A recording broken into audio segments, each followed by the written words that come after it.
حضرت ابو بکر صدیق کیا کرتے تھے، اللہم حب لی ایمانا و یقینا و معافاتا و نیہ، اے اللہ مجھے پکا ایمان، پختہ یقین، عافیت اور سچی نیت عطا فرما۔ اللہ پاک سے دعا کرتے رہیں اور ایسے لوگوں کے ساتھ رہیں۔ آخری بات کر لیتا ہوں جناب، پرابلم پتہ ہے کیا ہے؟ ڈی مورلائز بندہ پتہ کہاں ہوتا ہے؟ اس کا یقین متزلزل کب ہوتا ہے؟ وہ کیسے شک اور شبے والی لائف میں آ جاتا ہے؟ یہ صحبت سے ملتا ہے۔ آپ جب اللہ پر پکا یقین کرنے والے لوگوں میں بیٹھتے ہیں نا، آپ کا یقین بھی بڑھنا شروع ہو جاتا ہے۔ یار اس کو اللہ پر کتنا بھروسہ ہے، بیمار ہے پھر بھی کہتا ہے میرا رب کریم ہے، پریشان ہے پھر بھی کہتا ہے اللہ کی رضا پر راضی ہوں، میرا رب سب ٹھیک کر دے گا۔ جب ایسے لوگوں کے ساتھ آپ بیٹھتے ہیں نا، آپ کا یقین توکل بھی مضبوط ہونا شروع ہو جاتا ہے، بندہ اسٹرانگ ہونا شروع ہو جاتا ہے۔ اور جب بندہ بیٹھتا اٹھتا ہی ایسے لوگوں میں ہے جو ہر وقت مایوسی کی باتیں کرتے ہیں، ہر وقت جناب آنے والے خطرات اور پریشانیوں کا ہی ذکر کرتے رہتے ہیں، ارے بھائی کچھ نہیں ہونا، سب برباد ہو گیا ہے، سب ختم ہو گیا، ان کے پاس جب بیٹھو ایسا لگتا ہے سب کچھ تباہ ہونے والا ہے۔ ایسے لوگوں کے ساتھ نہ بیٹھیں، حوصلے والے لوگوں کے ساتھ بیٹھیں، توکل والے لوگوں کے ساتھ بیٹھیں، اللہ سے محبت کرنے والوں کے ساتھ بیٹھیں، پھر دیکھیں انشاءاللہ آپ کے کام کیسے سیدھے ہو جائیں گے۔ ایک آخری بات چلے کر لیتا ہوں، اللہ پر بھروسہ، اللہ کے فیصلوں پر یقین کیسے حاصل ہو؟ مجھے یہ کیسے پتا چلے کہ یار یہ چیز میرے لیے بہتر ہے؟ میں نے کئی بار اپنے بیانات میں یہ اگزامپل دی ہے، میں دوبارہ دے دیتا ہوں، شاید کسی کے دل پر اثر کر جائے۔ میں مثال دیتا ہوں، ہمیں بعض اوقات بندہ پتہ ہے اللہ سے یقین کہاں ٹوٹتا ہے؟ جب بندہ دعائیں مانگتا ہے، التجائیں کرتا ہے، بڑی رو کر التجا کرتا ہے، مصیبت میں ہوتا ہے، اس کو کوئی چیز چاہیے ہوتی ہے اور اس کو نہیں ملتی ہے، بندہ کہتا ہے رب تو میری سنتا ہی نہیں ہے، اتنی دعائیں کی، مسجد میں جا کے کی، مکے مدینے میں جا کے کی، فلاں بزرگ سے بھی دعا کرے، نہیں ہو رہا میرا کام۔ جب بندے کا کام نہیں ہوتا نا تو اس کو لگتا ہے کہ یار میں اللہ پر کیسے بھروسہ کروں؟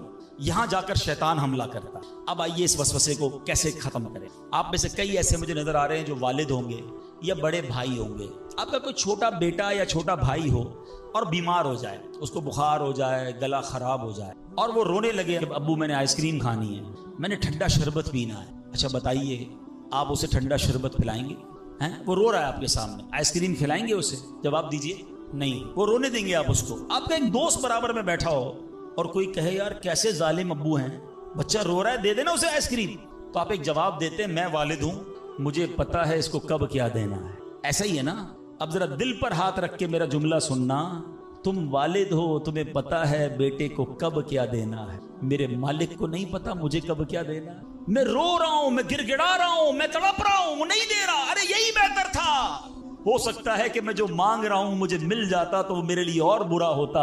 علماء کہتے ہیں کسی کا امیر ہونا اس کے لیے اچھا ہے، کیونکہ وہ غریب ہوگا تو وہ ایمان سے متزلزل ہو جائے گا۔ کسی کا غریب ہونا اس کے لیے اچھا ہے، کیونکہ اگر اسے مال دے دیا جائے گا تو اس کا ایمان چلا جائے گا، وہ غلط کاموں میں پڑ جائے گا۔ کسی کو اولاد دینا اس کے لیے اچھا ہے اور کسی کو بے اولاد رکھنا اس کے لیے اچھا ہے۔ ہو سکتا ہے بیٹا ایسا ہونے والا ہو جو بڑا ہو کے باپ کو ہی مار کے گھر سے نکال دے۔ کیا ہم نے نہیں دیکھے ایسے واقعات؟ ایسی اولاد نہیں دیکھی جو ماں باپ کو قتل کر دیتی ہے؟ لوگ کہتے ہیں اس سے بہتر تو بچہ ہی نہ ہوتا۔ ارے رب بہتر جانتا ہے مجھے کیوں بیٹا نہیں مل رہا، مجھے کیوں بیٹی نہیں مل رہی، مجھے کیوں اولاد نہیں ہو رہی، مجھے کیوں مال نہیں مل رہا، میں اب تک گھر کیوں نہیں لے سکا۔ ہو سکتا ہے میرے رب نے اس کے بدلے میرے لیے بہت ساری نعمتیں رکھی ہوں۔ کاش یہ بات سمجھ آ جائے۔ مجھے ایک بات بتاؤ نا، میری ماں، آپ کی ماں، دنیا میں سب سے زیادہ ہم سے پیار کون کرتا ہے؟ ہماری ماں کرتی ہے۔ کبھی ماں ہمارے لیے غلط فیصلہ کر سکتی ہے؟ نہیں کر سکتی۔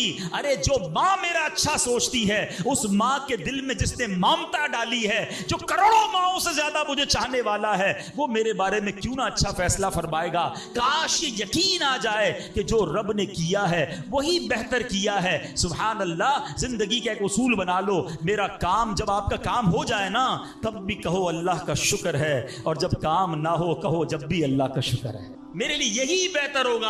آپ مزے میں آ جاؤ گے، اللہ سے دوستی کر لو، اے میرے رب جو تو نے فیصلہ کیا میں اس پر راضی ہوں۔ آپ کسی ٹینشن میں نہیں رہو گے۔ ہمارا پرابلم پتہ ہے کیا ہے؟ ڈیفنس کے لوگ جانتے ہیں، کبھی گزرتے ہوں گے نا ڈیفنس کی گلیوں سے، یار یہ پلاٹ بہت اچھا مل رہا تھا، 4 سال پہلے یہ ریٹ تھا، میں لے لیتا، آج تو کتنی پرائس ہو گئی، یار وہ گاڑی 1 مہینہ پہلے لینے والا تھا، نہیں لی، گورنمنٹ نے پرائس بڑھا دی، یار یہ فیکٹری میں پہلے خرید لیتا۔ اسی ٹینشن میں رہتے ہیں، یہ کر لیتا، وہ کر لیتا، ارے نہیں کیا۔ نہیں ہوا وہی میرے لیے بہتر تھا، جو رب نے دیا وہی میرے لیے بہتر ہے۔ خدا کی قسم جس دن اللہ پر بھروسہ سیکھ لیا، رب سے دوستی کر لی، رب کے فیصلوں پر اطمینان تمہیں حاصل ہو گیا، زندگی کے بہت سارے غم ختم ہو جائیں گے، جو بھی ہوگا وہ رب کی طرف سے ہے۔ ارے جب حضرت ابراہیم آگ میں ڈالے جا رہے ہیں، جبریل امین آ کے پوچھتے بتاؤ اے ابراہیم تمہاری کوئی مدد کر سکتا ہوں، کوئی حاجت ہے؟ فرماتے مجھے کوئی حاجت نہیں۔ کہا اللہ سے تو کہہ دو کہ رب دیکھ رہا ہے، اس کا دیکھنا میرے مانگنے سے بہتر ہے۔ ہائے ہائے، اللہ حضرت ابراہیم کے اس یقین کا کوئی ذرہ عطا فرما دے، اس توکل کا کوئی حصہ عطا فرما دے۔ باتیں تو ہم بڑی بڑی کرتے ہیں، مگر جب سر پہ پڑتی ہے، جب کوئی مشکل آتی ہے، پھر ہمارا یقین ہل جاتا ہے۔ اللہ مجھے بھی اور آپ کو بھی اپنی سچی محبت عطا فرمائے، سچا یقین عطا فرمائے، سچا بھروسہ عطا فرمائے، اور یقین کریں جس دن رب پر بھروسہ مل گیا، آپ کی مشکل، آپ کی غم کی آگ باغ بننا شروع ہو جائے گی، آپ کی مشکلیں آسان ہونا شروع ہو جائیں گی۔ حضرت ابو مسلم خولانی رحمت اللہ تعالی علیہ، ان کو امت کا حکیم کہا جاتا تھا، بڑے کمال کی شخصیت اور بڑے عقل مند اور دانا تھے۔ آپ کے دور میں آپ یمن میں رہتے تھے اور آپ تابعی بزرگ ہیں۔ تابعی کس کو کہتے ہیں؟ جس نے کسی صحابی کو ایمان کی حالت میں دیکھا ہو اور اس کا خاتمہ بھی ایمان پر ہی ہوا ہو، تابعی۔ سبحان اللہ، وہ تابعی بزرگ تھے، یمن میں رہتے تھے۔ آپ کے دور میں ایک شخص تھا اسود انسی، اس بندے نے معاذ اللہ نبوت کا جھوٹا دعویٰ کر دیا، اور ایک دن زبردستی آپ کو اپنے پاس بلایا اور پوچھا کہ کیا تم گواہی دیتے ہو کہ محمد صلی اللہ تعالیٰ علیہ وسلم اللہ کے رسول ہیں؟ کہا ہاں بالکل، میرے آقا علیہ الصلوۃ والسلام اللہ کے نبی ہیں، سچے نبی ہیں، وہ میرے آقا ہیں، میں ان پر ایمان رکھتا ہوں۔ تو پھر وہ کہتا ہے اچھا یہ گواہی دیتے ہو کہ میں بھی اللہ کا رسول ہوں؟ حضرت ابو مسلم خولانی کہتے ہیں کہ میں نے نہیں سنا تم کیا کہتے ہو، یعنی سنا ہی نہیں، اس کی بات سنی انسنی کر دی۔ اسود انسی کو بڑا غصہ آیا، اس نے فوراً حکم جاری کیا کہ بڑی اور خوفناک آگ جلائی جائے۔ آگ جلائی گئی، ابو مسلم رحمت اللہ تعالی کو اس دہکتی آگ میں ڈال دیا جائے، حکم دے دیا۔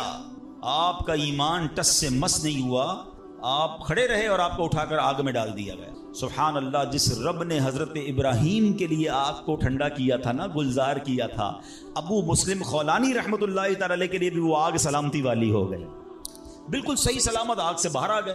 اسود انسی نے جب یہ دیکھا کہ یہ اتنی بڑی کرامت، اب یہ لوگوں کو پتہ چل جائے گا تو میری تو نبوت کا جو دعویٰ ہے وہ بیڑا غرق ہی ہو جائے گا، تو ان کو آزاد بھی کر دیا اور کہا کہ فوراً یہاں سے آپ چلے جائیں۔ تو آپ کو یمن سے نکال دیا، آپ یمن سے نکلے اور مدینہ منورہ حاضر ہو گئے۔ غلامی میں نہ کام آتی ہیں شمشیریں نہ تدبیریں، غلامی میں نہ کام آتی ہیں نہ شمشیریں نہ تدبیریں، جو ہو ذوق یقین پیدا تو کٹ جاتی ہیں زنجیریں، کوئی اندازہ کر سکتا ہے اس کے زور بازو کا، نگاہ مرد مومن سے بدل جاتی ہے تقدیر۔ ایک قافلہ تھا، 3 افراد ہیں، بلکہ اس میں سبحان اللہ 4 افراد ہیں، حضرت ابراہیم، حضرت اسماعیل، بی بی ہاجرہ، اور چوتھے کون تھے؟ حضرت جبرائیل۔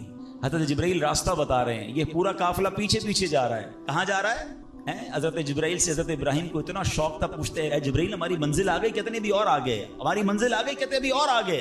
لکو دک صحرا میں ایک ٹیلے پر جا کر، کون سی جگہ تھی جہاں آج مکہ آباد ہے؟ کچھ بھی نہیں تھا، کعبہ بھی نہیں تھا، اسی ٹیلے والی جگہ پر بعد میں کعبہ بنایا گیا، بالکل صحرا ہے، نہ پانی ہے نہ کھانا ہے۔ حضرت جبرائیل نے بتایا اے ابراہیم تمہارا مقام آ گیا ہے۔ حضرت ابراہیم کی اطاعت دیکھیں کہ وہ بیٹا جو 99 سال کی عمر میں دعاؤں کے بعد ملا ہے، حضرت اسماعیل آپ کو 99 سال دعا کرتے کرتے گزر گئے، پھر ملے تھے، مگر حکم کیا تھا کہ اپنے بیٹے کو، اپنی زوجہ کو وہاں چھوڑ آؤ۔ حضرت ابراہیم اپنی زوجہ کو، اپنے بیٹے کو جب چھوڑ کر جاتے، تھوڑے سے کھجورے ہیں، پانی ہے، تو بی بی ہاجرہ کیا کہتی ہیں؟ 3 بار کہا کہ ابراہیم کس کے سہارے چھوڑے جا رہے ہیں، کس کے سہارے چھوڑے جا رہے ہیں؟ حضرت ابراہیم نے جواب نہیں دیا، تو آخر میں کہتی اللہ امرک بہذا، اے اللہ کے نبی، کہ اللہ پاک نے آپ کو اس کا حکم دیا ہے؟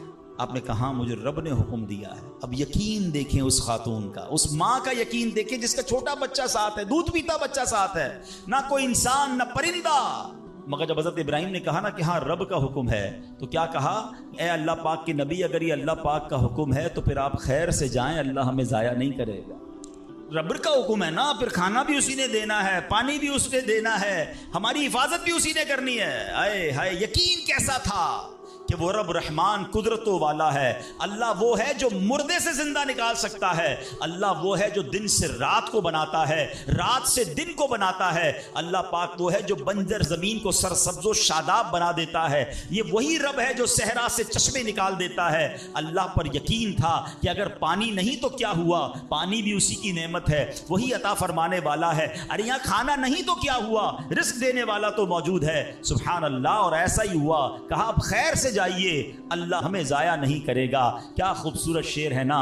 یقین مثل خلیل آتش نشینی, یقین مثل خلیل آتش نشینی, یقین اللہ مستی خود گزینی. سن اے تہذیب حاضر کے گرفتار, غلامی سے بدتر ہے بے یقینی. کیا ترجمہ ہوا اس کا؟ اس کا معنی کیا ہوا؟ یقین کیا ہے؟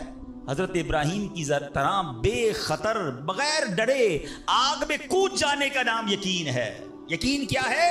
محبت الہی میں غرق ہو جانا اور اپنے آپ کی اصلاح میں لگ جانا یقین ہے. اے دور حاضر کی تہذیب کے دیوانوں, بے یقینی جو ہے وہ غلامی سے بھی بری چیز ہے. آج بے یقینی کی فضا کیسی ہے؟ یقین ہی نہیں ہے کسی کو. تذبذب, ٹینشن, اللہ پر, دین پر, اپنے دنیا کے معاملات پر یقین ہی نہیں ہے کسی کو. ہر وقت فکروں میں گھرا ہوا ہے. اے میرے پیارے اسلامی بھائیوں, آج غربت عام ہے, مشکلات ہیں, ہر دوسرا آدمی مشکلات میں پھنسا ہوا ہے, لڑائی جھگڑے ہیں, نا اتفاقی ہے. دنیا میں کئی جگہ تو مسلمان بیچارے ظلم و ستم کا شکار ہیں. اللہ پاک ان کی غیب سے مدد فرمائے. الحمدللہ مسلمانوں نے تاریخ میں شاندار کارنامے سر انجام دیے ہیں. اللہ کریم نے مسلمانوں کو بڑی شان و شوکت سے نوازا ہے, مگر اب حالات کسی اور طرح کے چل رہے ہیں. کبھی غور کیا اس کی وجہ کیا ہے؟ اس پر تجزیہ کیا جائے تو ایک بڑی وجہ سامنے یہ آتی ہے کہ مسلمانوں میں بے یقینی بڑھا دی گئی ہے. پیارے آقا مکی مدنی مصطفیٰ صلی اللہ تعالی علیہ وسلم کا ذرا فرمان سنیے. مشہور صحابی حضرت ابو ہریرہ رضی اللہ تعالیٰ عنہ اس حدیث کے راوی ہیں. رسول ذیشان مکی مدنی سلطان صلی اللہ تعالی علیہ وسلم نے فرمایا, ما اخاف علی امتی الا ضعف الیقین. آقا فرماتے مجھے اپنی امت پر خوف نہیں ہے مگر یقین کی کمزوری کا. یعنی اور کوئی خوف نہیں ہے. یہ امت ایسا نہیں ہوگا کہ شرک میں مبتلا ہو جائے گی. فرمایا میری امت اللہ پاک کا انکار نہیں کرے گی, ہاں میری امت کو جو بڑا مسئلہ درپیش ہوگا ان کا یقین کمزور ہو جائے, ان کا بھروسہ کمزور ہو جائے گا. ایک اور حدیث پاک سنیے. آقا فرماتے ہیں نجا اول هذه الامه بالیقین والزہد. اس امت کے پہلے لوگ یقین اور دنیا سے بے رغبتی کے ذریعے نجات پا گئے. وَيَهْلِكُ آخِرُ هَذِهِ الْأُمَّةِ بِالْبُخْلِ وَالْعَمَلِ. اور اس امت کے جو آخری لوگ ہوں گے کنجوسی اور لمبی امیدوں کے سبب ہلاک ہو گئے. پہلے والے یقین کی وجہ سے کامیاب ہو گئے. کیسا یقین تھا؟ 313 تھے نا, مگر بھروسہ رب پر کیسا تھا کہ فرشتوں کی فوج مدد کے لیے آ جاتی ہے. اور بعد والے فرمایا کنجوسی ہوگی, لمبی امیدیں ہوں گی. کنجوسی کیوں ہوتی ہے؟ مال خرچ کروں گا ختم ہو جائے گا. یقین نہیں ہے نا, یہ پیسے چلے جائیں گے. زکات نہیں دیتے لوگ, اللہ کی راہ میں خرچ نہیں کر رہے, لمبی امیدیں بنائی. یقین نہیں ہے. کاش یہ بات سمجھ آ جائے کہ میرے اور آپ کے نصیب میں جو رزق لکھا ہے وہ لکھا ہوا ہے, وہ ہمیں مل کر رہے گا, مگر اسی کی ٹینشن میں زندگی گزر رہی ہے. بے یقینی کی کچھ مثالیں میں آپ کو سمجھاتا ہوں. ابھی تک شاید کچھ لوگ کہہ رہے ہوں گے یار یہ بات تو ٹھیک کر رہے ہیں, بے یقینی ہونی نہیں چاہیے, مگر ہمیں تو بے یقینی نہیں ہے. اب میں کچھ ایگزامپل کے ذریعے سمجھاتا ہوں. ہم مانتے تو ہیں اللہ پاک رزق دینے والا ہے, ٹھیک ہے, پھر بھی مال کے پیچھے مارے پھرتے ہیں. کوئی لندن پیرس کے ساتھ خواب دیکھ رہا ہے, کشتیوں کے اندر بیٹھ کر. پچھلے دنوں واقعات ہوئے نا, پیسے دے کر وہ ڈنکی لگا کر جاتے ہیں, کوئی راستے میں مر جاتا ہے, کوئی کشتی میں بیچارے ڈوب گئے. کیوں؟ یقین نہیں ہے ادھر پیسے نہیں ملیں گے, ادھر پیسے ملیں گے, کسی طرح ادھر چلا جاؤں یا مر جاؤں گا بھوکا. ذرا غور کیجئے. اے میرے پیارے اسلام کو سود کا کام کرتا ہے. کیوں کرتا ہے سود کا کام؟ یقین نہیں ہے نا کہ حلال کماؤں گا تو پیچھے رہ جاؤں گا. ملاوٹ, رشوت, ڈاکہ, چوری, اگر ان تمام غلط کاموں کے پیچھے آپ دیکھیں تو یقین نہیں ہوتا کہ یار ملاوٹ نہیں کروں گا تو مال نہیں بکے گا, پیسے والا کیسے بنوں گا, غریب ہی رہ جاؤں گا. یقین ختم ہو گیا ہے, جس کی وجہ سے ہر دوسرے آدمی کو جناب غلط کام کرنا ہے. آگے چلیے. ہم مانتے ہیں نماز دنیا بھی سنوار دیتی ہے, آخرت بھی سنوار دیتی ہے. سنتے بھی ہیں, بولتے بھی ہیں, مگر نماز پر دنیا کو ترجیح دیتے ہیں. یار نماز پڑھوں گا تو کاروبار پہ, دکان پہ کون بیٹھے گا, ہیں؟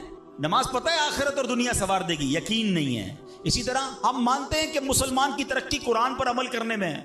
مگر نہ قرآن خود پڑھتے ہیں نہ اپنے بچوں کو پڑھاتے ہیں. ہم مانتے ہیں کہ اللہ پاک دعائیں قبول فرماتا ہے مگر بے یقینی ہے. اب تو دعا مانگتے نہیں ہیں اور مانگتے ہیں تو یقین ہی نہیں ہوتا. اب یقین کریں علماء نے لکھا ہے کہ جو بندہ بغیر یقین کے ساتھ دعا مانگتا ہے نا اس کی دعا قبول ہی نہیں ہوتی ہے. یعنی مثال دیتا ہوں, آپ بیمار ہیں یا پریشان ہیں یا کوئی مشکل میں ہیں, دعا کرتے ہوئے یہ خیال آ رہا ہے یار مسئلہ حل ہونا تو نہیں ہے, چلو پھر بھی مانگ لیتے ہیں. علماء کہتے ہیں حل ہی نہیں ہونا ہے, تمہیں رب پر ہی بھروسہ نہیں ہے. اب مثال دیتا ہوں اس کو ایک بلا تمثیل. آپ کا کوئی ملازم ہے, اس کو پیسوں کی ضرورت ہے اور وہ آپ کے پاس آ کے کہتا ہے صاحب 5,000 روپے کی ضرورت ہے, مجھے لگتا تو نہیں آپ دیں گے, چلیں پھر بھی آپ سے مانگ ہی لیتا ہوں. آپ بتائیں آپ اس کو پیسے دیں گے یا ڈانٹ دیں گے کہ جب تمہیں مجھ پر یقین ہی نہیں ہے تو آئے کیوں میرے پاس, مجھے لگتا تو نہیں آپ میری مدد کریں گے, چلے پھر بھی آپ سے کہہ دیتا ہوں میری مدد. پہلے ہی آپ نے اس بندے کو ناراض کر دیا نا. ہم کہتے نہیں ہیں مگر ہماری بے یقینی یہ کہہ رہی ہوتی ہے اور اللہ سے دعا کر رہے ہوتے ہیں کہ اللہ مجھے امید تو نہیں تو دے گا پھر بھی میں مانگ رہا ہوں. توبہ توبہ توبہ. یقین پتہ ہے کیسے کام کرواتا ہے؟ ایک بڑا پیارا واقعہ ہے. ایک گاؤں میں بارش نہیں ہو رہی تھی اور لوگ پیاسے مر رہے تھے, کئی سال ہو گئے بارش نہیں ہو رہی تھی. آخرکار گاؤں والوں نے پلان کیا کہ سارے گاؤں والے جمع ہوتے ہیں اور مل کر دعا کرتے ہیں, نماز استسقاء, اور اس کا ایک پورا طریقہ ہے دعا کا. ایک قطرہ بارش کا نہیں پڑ رہا تھا, مویشی بھی پیاسے, لوگ بھی پیاسے, کنویں بھی سوکھ گئے تھے. اب جب گراؤنڈ میں لوگ جمع ہوئے نا تو ایک نوجوان ہاتھ میں چھتری لے کر آیا. لوگ اس کا مذاق اڑانے لگے, ارے اللہ کے بندے سالوں ہو گئے بارش نہیں ہوئی ہیں, تم چھتری لے کر آئے ہو. تو کہتا مانگنے کس سے آیا ہوں, اس رب نے بارش تو دینی ہے, واپسی کیا بھیگتا ہوا جاؤں گا. اور علماء کہتے ہیں جب دعا شروع ہوتی ہے تو اتنی بارش ہوتی ہے کہ پورا گاؤں بھیگتا جاتا ہے, وہ نوجوان چھتری کے سائے میں جا رہا ہے. فرمایا یہ اس نوجوان کا یقین تھا جس کی وجہ سے یہ بارش ہوئی ہے. کاش یہ بات سمجھ آ جائے. ارے رب پر بھروسہ نہیں کرو گے تو کس پر بھروسہ کرو گے؟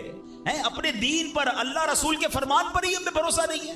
غور کیجئے, یہ یقین لے آؤ واپس, زندگی میں موج آ جائے گا, زندگی اتنی پرسکون ہو جانی ہے اگر اللہ کے فیصلوں پر یقین آ جائے, اللہ کی عطاؤں پر یقین ہو جائے, آخرت کے وعدوں پر یقین ہو جائے, نبی پاک کی حدیثوں پر یقین ہو جائے. اعلیٰ حضرت رحمت اللہ تعالی علیہ کا کیسا یقین تھا. ایک بار غالباً اپنی والدہ کے ساتھ حج پر جا رہے تھے. اس زمانے میں پانی کے شپ جاتے تھے, اتنا زبردست رف سی ہو گیا, طوفان آ گیا, لوگ ڈر گئے, کلمے پڑھنے لگے, یہاں تک کہ لوگوں نے کفن نکال لیے کہ چلو کفن پہن لے, ڈوبنے والا ہے جہاز. اعلیٰ حضرت امام اہل سنت مفتی ہیں, ٹھیک ہے نا, اتنے بڑے مفتی ہوتے ہوئے آپ نے بھی والدہ کو کہا میں اللہ کی قسم کھا کر کہتا ہوں جہاز نہیں ڈوبے گا. تھوڑی دیر ہوئی تو ایسا ہی ہوا, جہاز کو کام ڈاؤن ہو گیا, سب خیر سے پہنچ گیا. تو ماں نے کہا بیٹا اتنی بڑی قسم کیسے کھا لی تم نے؟ کہ میں نے نبی پاک علیہ الصلوۃ والسلام کا فرمان سنا ہے, جو کشتی میں بیٹھ کر یہ دعا پڑھ لے, بسم اللہ مجریہا و مرساہا ان ربی لغفور الرحیم, وہ کشتی نہیں ڈوبے گی. میں اللہ کی قسم کھا کے کہتا ہوں کہ میرے نبی نے فرمایا نا, وہ یقین تھا. ہم کتنی بار دعا پڑھتے ہیں مگر دعا پڑھ کے بھی کہتے ہیں پتہ نہیں قبول ہوگی نہیں ہوگی, پڑھ لیتے ہیں. یہ والی چیز نکال دیں. وظیفے ہمارے کیوں نہیں لگتے؟ لوگ کہتے ہیں وظیفہ پڑھ رہا ہوں مسئلہ نہیں ہو رہا, تعویذ لیا پھر بھی مسئلہ. تعویذ پہنتے وقت بھی خیال ہی ہوتا ہے چلو یار پہن لیتے ہیں, پتہ نہیں ہونا ہے نہیں تو کچھ نہیں ہونا. وظیفہ پڑھ لیں اور کہہ رہے پتہ نہیں ہوتا. پہلے یقین لائیں. اچھا ڈاکٹر بھی یہی کہتے ہیں, یہ صرف اب یہ وظائف اور ان چیزوں میں نہیں, آپ اگر ڈاکٹر پر بھی یقین نہ رکھیں نا کہ یار اس کی دوائی پتہ نہیں کام کرتی ہے نہیں کرتی, کیونکہ بہت ساری چیزوں کے پیچھے یقین, ول پاور. بڑا خوبصورت جملہ میں نے کتاب میں پڑھا تھا کہ جو لوگ کہتے ہیں یہ ہو جائے گا ان سے ہو جاتا ہے, جو لوگ کہتے ہیں یہ نہیں ہوگا ان سے نہیں ہوتا. کاش یہ بات سمجھ آ جائے آپ کو. ہو جائے گا, اب کر لو گے. بڑے بڑے کام لوگ کر جاتے ہیں, میں کر لوں گا انشاءاللہ, پتہ نہیں ہوگا نہیں ہوگا, ٹرائی کر لیتا ہوں, پہلے ہی سمجھ لو نہیں ہوگا. اندر حوصلہ تو لائیں نا, یقین تو لائیں. اگر رب پر ہی بھروسہ نہیں ہوگا تو ہم کدھر جائیں گے؟ صدیق اکبر رضی اللہ تعالیٰ عنہ, مسلمانوں کے پہلے خلیفہ, جب آپ نے یہ آیت پڑھی نا قرآن پاک میں اللہ ارشاد فرماتا ہے وما من دابۃ فی الارض الا علی اللہ رزقها, اللہ فرماتا ہے اور زمین پر چلنے والا کوئی جاندار ایسا نہیں جس کا رزق اللہ کے ذمہ کرم پر نہ ہو. آپ فرماتے کہ جب سے میں نے یہ آیت پڑھ لی خدا کی قسم میں نے روزی کی فکر کرنا چھوڑ دی ہے, کہ جب اللہ نے ہر کسی کا رزق اپنے ذمے پہ لے لیا تو مجھے کس بات کی ٹینشن ہے. کاش ہمیں یہ بات سمجھ آ جائے کہ ہمیں اب ذرا غور کریں. ابھی یہ اجتماع ختم ہوگا, اگر میں آپ سب کو کہوں کہ بتائیں آپ کے لیے کیا دعا کروانی ہے تو تقریباً 70-80% لوگوں نے بتایا کیا کہنا ہے, حضور روزی میں برکت کی دعا کر دیں, کاروبار میں برکت کی دعا کر دیں, نوکری نہیں لگ رہی اس کی دعا کر دیں. میں نہیں کہتا یہ دعا نہیں کرنی چاہیے, اللہ سے نہیں مانگیں گے تو کس سے مانگیں گے؟ لیکن کوئی تو کہے کہ میری ایمان پر موت کے لیے دعا کر دیں, میری قبر جنت کا باغ بن جائے اس کے لیے دعا کر دیں, میں آخرت میں جاؤں تو اللہ مجھ سے راضی ہو جائے اس کے لیے دعا کر دیں. فرق دیکھیں, میری اور آپ کی ٹینشن کیا ہے؟ دنیا, روزی, مال, حالانکہ اس کا وعدہ ہے, دانے دانے پر لکھا ہے کھانے والے کا نام, مجھے مل کر رہے گا. مگر اللہ نے مغفرت کا وعدہ نہیں کیا ہے, اس کی دعا کہاں ہے؟ اس کی ٹینشن کیوں نہیں ہے؟ ایسے کئی لوگ مجھے بھی ملے, آپ کو بھی ملے ہوں گے, یار رات کو نیند نہیں آ رہی, کیوں؟ بس یار کاروبار کی ٹینشن بہت ہے. کبھی زندگی میں ایک رات میری اور آپ کی ایسی گزری اس ٹینشن میں نیند نہ آئی ہو کہ قبر میں جاؤں گا تو قبر جنت کا باغ بنے گی یا دوزخ کا؟ کلمے والی موت ملے گی کہ نہیں؟ جنت میں جاؤں گا یا دوزخ میں جاؤں گا؟ میزان عمل پر جب اعمال تولے جائیں گے, گناہ کا پلڑا بھاری ہوگا یا نیکیوں کا پلڑا بھاری ہوگا؟ یار آج جون جولائی کی گرمی, ہیٹ اسٹروک کی باتیں ہو رہی ہیں, 50 ڈگری میں حال برا ہو گیا. سورج 1 میل پر جب ہوگا اور لوگوں کی پیاس زبان سے باہر زبانیں آئیں گی, مجھے جام کوثر نہ ملا تو میرا کیا بنے گا؟ کبھی اس کی ٹینشن, اس کا وعدہ نہیں ہے. یہ اللہ سے دعا کرنی ہے, اس کے لیے کوشش کرنی ہے. ساری زندگی ایک ہی ٹینشن, چھوٹا گھر ہے تو بڑا کرنا ہے, کاروبار کو وسیع کرنا ہے, اور آمدنی. اور میں نہیں کہتا دعا نہ کریں, کوشش نہ کریں, خدا نہ خواستہ اس کا کوئی یہ مطلب نہ لے کہ چلو بھائی اب تو اللہ نے اپنے ذمہ کرم پر لے لیا تو اب کوئی کام کاج نہیں کرنا. نہیں, دنیا عالم اسباب ہے, اسباب کا کشکول لے کر بارگاہ الہی میں جانا ہے اور توکل والے انداز میں دعا کرنی ہے تو اپنی رحمت کے سمندر سے ہمارے اسباب کے کشکول میں وہ ہماری روزی عطا فرمائے گا. اسباب اختیار ضرور کرنے, مگر اسی فکر میں زندگی تو برباد نہ کر دینا کہ سارا صبح سے لے کر شام تک ایک ہی ٹینشن. بھروسہ رکھے رب پر, یقین رکھے رب پر. آج حال یہ ہے, بچہ پیدا ہو جائے تو ٹینشن, او ہو اب میرا بچہ ہو گیا, اس کی آگے پرورش میں کیسے کروں گا, اس کی تعلیم کا کیا ہوگا, اور خاص طور پہ بچی پیدا ہو جائے تو ایسے بدبخت لوگ ہیں کہ اب جناب بیوی کو برا بھلا کہہ رہے ہیں, خاندان میں جھگڑے ہو رہے ہیں بچی کی پیدائش پر کہ اب اس کی شادی کیسے ہوگی, یہ تو بوجھ آ گئی ہے. معاذ اللہ, سمجھ نہیں آتی کہ جس رب نے بچی دی ہے انشاءاللہ رزق بھی وہی دے گا, اسباب بھی وہی دے گا. ارے جب اس نے مجھے پالا ہے وہ اس کو بھی پالے گا. کیا خوبصورت بات علماء نے لکھی, جو رب ہاتھی کو من اور چونٹی کو کن دے سکتا ہے وہ مجھے بھی میرا رزق عطا فرمائے گا. آپ ذرا سوچے تو صحیح, کس کس کو رزق دیتا ہے؟ حدیث پاک کا مضمون ہے تم اللہ پر بھروسہ کرو, جیسا بھروسہ کرنے کا حق ہے وہ تمہیں ایسے روزی دے گا جیسے پرندوں کو روزی دیتا ہے. پرندوں کو سمجھتے کتنی کیسے روزی ملتی ہے؟ کبھی گھونسلے دیکھے پرندوں کے؟ اچھا پہلے تو یہ نہیں پتا, کراچی والوں کو تو پرندے دیکھنے کو نہیں ملتے. ہم نے درخت کاٹ کے پورا شہری کنکریٹ کا جنگل بنا دیا. ورنہ یہ پوچھے بزرگوں سے, ہم بھی چھوٹے تھے تتلیاں بھی دکھتی تھی, صبح مدرسے اسکول جاتے تھے تو کوئل کی آواز بھی آتی تھی. اب تو کراچی والوں کے ہارن کی آواز آتی ہے ہم کو. اب تو یہ پرندے بھی چلے گئے. کہاں چلے گئے؟ ہم نے درخت کاٹے, ہمیں اندازہ ہی نہیں کہ درخت ہے کیا. آج گاڑی پارک کرنے کے لیے ہر بندہ درخت کا سایہ ڈھونڈ رہا ہے, مگر